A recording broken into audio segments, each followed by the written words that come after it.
I just sneezed.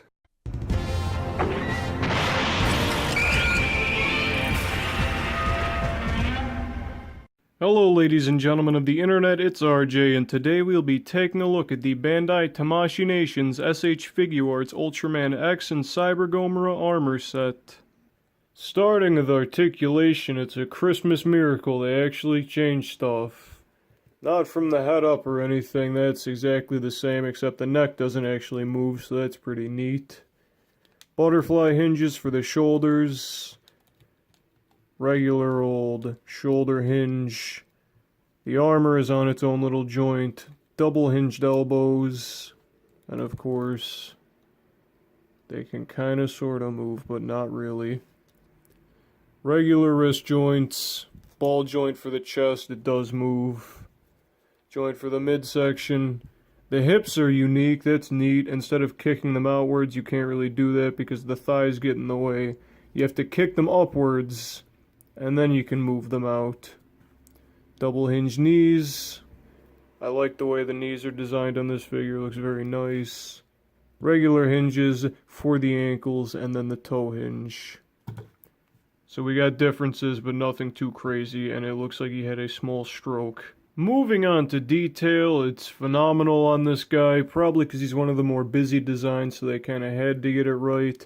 You got all the intricate dark grays, you got the silver, the head looks very nice. The headphone ears, all the way down to the back of his head, his weird little horns. The back looks really cool. The one problem I do have is the silver application on the paint is really bad. Here you can see there's some cutting on the paint, not sure what happened there. On the midsection it's starting to flake a little bit because the application was too thin. Right out of the box he's actually missing a little bit of silver paint, so you get the bare plastic. Not a deal breaker, but it's definitely not good. The rest of the figure makes up for it, so it's not really hurting in that aspect, but it could definitely be better. Color timer looks really cool, you got the mesh around it. And like I said, the strongest aspect for the detail on this figure is definitely going to be the head. So if you like this design, you're not going to be disappointed. I'm not disappointed. I'm a little bit peeved with the paint though. Moving on to accessories, you have a pair of flat chopping hands for the Zanadium Ray, or they could just be generic flat chopping hands, like I said, whatever your heart so desires. You also get a pair of hands for X's fighting pose, and they're almost identical to the flat chopping hands, except the thumbs are a little bit different. Finally, for the boring stuff, we have this red color timer, and the only thing that holds it in place are these two very tiny pegs, so please be very careful when you're changing them. I already broke one of the pegs on the blue color timer trying to put the armor in. It still fits in, but it's not as snug as it's supposed to be. Now comes the fun part. First, to put the armor on, you're going to want to rip his hands off like an animal. Don't actually rip them off, you might break the figure. That's what we call a joke. Then, even more carefully, remove the color timer. Since mine's broken, I had no issue pulling it out, but you might. Now, to take the shoulder pads off, you don't just take them off. They're actually part of a little assembly, so you just kind of wiggle them out. And the whole thing comes off.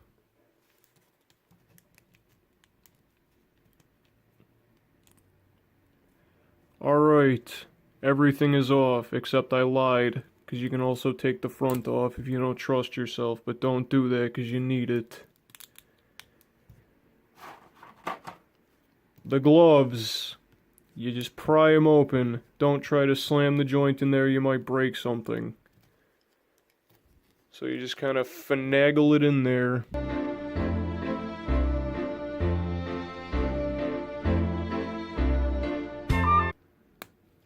And then finally it gets in after about 400 attempts, then you just snap it shut.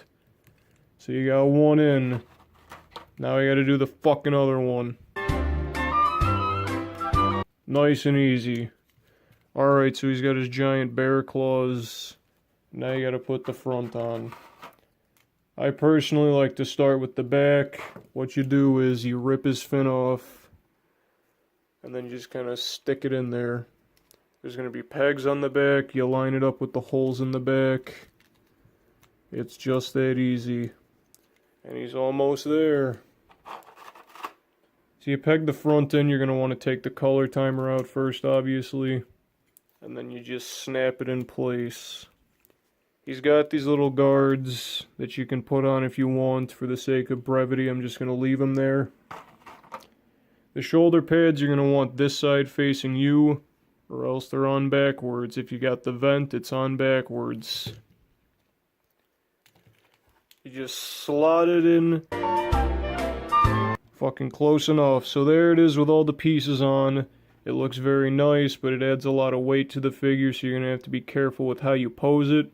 However, this is how I'm going to be posing mine, because it's the most complete look of the figure.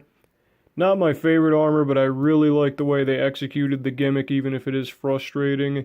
I hope they do the rest of them. I know they showed off the ultimate Aegis or Aegis, I don't know what fucking language this is supposed to be.